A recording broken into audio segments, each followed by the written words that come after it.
नमस्कार मित्रांनो, मुख्यमंत्री माझी लाडकी बहीण ही योजना सुरू झाल्यापासून तर आतापर्यंत भरपूर या योजनेमध्ये बदल करण्यात आले आहेत। सुरुवातीला ही योजना वेगळीच काही होती आणि आजच्या तारखेला ही योजना वेगळीच काहीतरी आहे। कारण की सुरुवातीपासून तर आतापर्यंत या योजनेत भरपूर बदल झालेले आहेत। सुरुवातीला ही योजना अतिशय कठीण अशी वाटत होती आणि कागदपत्रांची जुळवाजुळव करण्यासाठी महिलांची एक तारांबळ उडत होती। परंतु आजच्या डेटला ही योजना अतिशय सोपी करण्यात आली आहे आणि या योजनेसाठी लागणारे कागदपत्रे सुद्धा आता सहज तुमच्याकडे उपलब्ध होतील। अशा पद्धतीने आता या योजनेचा लाभ घेणे अतिशय सोपे झालेले आहे।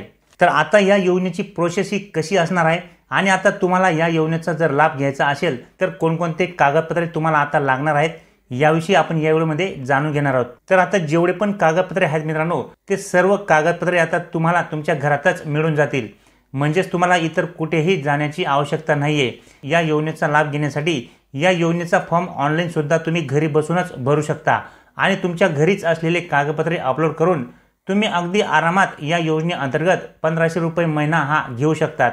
तर आता नक्की या योजनेमध्ये कोणकोणते कागदपत्रे लागणार आहेत, तसेच आता या योजनेची प्रोसेस ही कशा पद्धतीने असणार आहे, कारण की सुरुवातीला या योजनेअंतर्गत ऑनलाईन करण्याची पद्धत ही वेगळी होती आणि आता ऑनलाईन करण्याची पद्धत ही बदललेली आहे। तसेच सुरुवातीला या योजनेअंतर्गत बरेचसे कागदपत्रे आपल्याला लागत होते आणि आता या योजनेचा लाभ घेण्यासाठी तुम्हाला फक्त तुमच्या घरातलेच कागदपत्रे ही आवश्यक आहेत।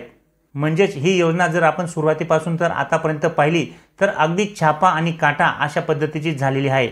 तर आता सध्याच्या स्थितीत या योजनेचा लाभ घेण्यासाठी तुम्हाला कोणकोणते कागदपत्रे हे आवश्यक आहेत, तसेच आता या योजनेची प्रोसेस ही कशा पद्धतीने असणार आहे, चला सविस्तरपणे जाणून घेऊया।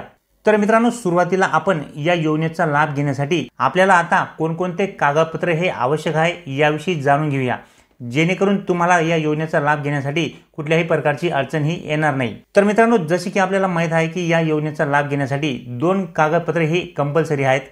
पहिले आहे आधार कार्ड। ज्या महिलेचा या ठिकाणी तुम्हाला फॉर्म भरायचा आहे किंवा ज्या महिलेला या योजनेअंतर्गत फॉर्म भरायचा आहे त्या महिलेचे या ठिकाणी आधार कार्ड हे आवश्यक आहे। त्याच्यानंतर बँक पासबुक। तर ज्या महिलेचा या ठिकाणी फॉर्म भरायचा आहे त्या महिलेचे एक स्वतंत्र बँक खाते हे असणे आवश्यक आहे। त्याच्यानंतर मित्रांनो, या ठिकाणी रेशन कार्ड तुम्हाला लागणार आहे। जर महिला नवविवाहित असेल तर त्या महिलेचे नाव रेशन कार्डवरती नसते, त्यामुळे आता त्या महिलेचे नाव जर रेशन कार्डवरती नसेल तर तिच्या पतीच्या नावाने असलेले रेशन कार्ड सुद्धा त्या महिलेला उत्पन्नाचा दाखला म्हणून चालणार आहे। त्याच्यानंतर मित्रांनो, या ठिकाणी शाळा सोडण्याचा दाखला किंवा जन्म दाखला, आणि हे दोन्ही दाखले नसतील तर तुम्हाला या ठिकाणी डोमेशियल लागेल। परंतु शाळा सोडण्याचा दाखला किंवा जन्म दाखला हा बऱ्याचशा महिलांकडे असतोच आणि ह्या दोन्ही दाखल्यांपैकी एक कुठलाही दाखला मित्रांनो तुम्ही महाराष्ट्राचे 15 वर्षांपासून रहिवासी आहेत हे प्रूफ करण्यासाठी पुरेसे आहेत। त्यामुळे बऱ्याचशा महिलांकडे आता शाळा सोडण्याचा दाखला हा असतोच। शाळा सोडण्याचा दाखला नसेल तर जन्म दाखला सुद्धा असतो। परंतु जर महिलांकडे या दोन्ही गोष्टी नसतील तर महिलेच्या पतीचे 15 वर्षापूर्वीचे रेशन कार्ड व 15 वर्षापूर्वीचे मतदान कार्ड देखील या ठिकाणी ग्राह्य धरले जाणार आहे। म्हणजेच मित्रांनो, आता जर सोप्या भाषेत सांगायचे म्हटले तर फक्त तुम्हाला या ठिकाणी आधार कार्ड, तुमच्या बँकेचे पासबुक, रेशन कार्ड आणि शाळा सोडण्याचा दाखला हे 4च कागदपत्रे हे आवश्यक आहेत आणि हे 4ही कागदपत्रे तुमच्या घरातच तुम्हाला मिळून जातील। त्याच्यानंतर या ठिकाणी तुम्हाला हमीपत्राची एक आवश्यकता असणार आहे, ते तुम्हाला तुमच्या जवळच्या कुठल्याही ऑनलाईन सेंटरवरती अवेलेबल आहे। त्याचप्रमाणे मित्रांनो, आता या ठिकाणी महिलेचा लाईव्ह फोटो काढण्याची कटकट सुद्धा मिटलेली आहे।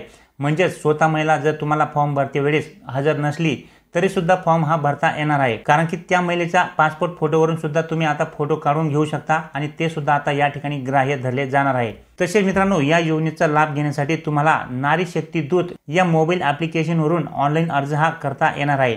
तसेच ज्या महिलांना ऑनलाईन अर्ज करण्यासाठी अडचणी ह्या निर्माण होत आहेत किंवा त्यांना ऑनलाईन अर्ज हा करता येत नाहीये, तर अशा महिलांनी त्यांच्या गावातील अंगणवाडी सेविकांकडे एक ऑफलाईन प्रकारचा फॉर्म तुम्हाला त्या ठिकाणी भरून द्यायचा आहे आणि त्याच्यासोबत या ठिकाणी सांगितलेले कागदपत्रे ही जोडून द्यायची आहेत। की ऑनलाईन पद्धतीने अर्ज केल्यानंतर तुम्हाला कोणतेही कागदपत्रे कुठेही जमा करण्याची आवश्यकता नाहीये आणि जर तुम्ही ऑफलाईन अर्ज हा भरून दिला तर तो ऑफलाईन अर्ज हा अंगणवाडी सेविकांकडून ऑनलाईन केला जाईल आणि त्याच्यानंतर तुम्हाला या योजनेचा लाभ हा मिळेल। तर अशा पद्धतीने आता या योजनेची प्रोसेस ही असणार आहे मित्रांनो, आणि एवढेच फक्त तुम्हाला कागदपत्रे ही आवश्यक असणार आहेत।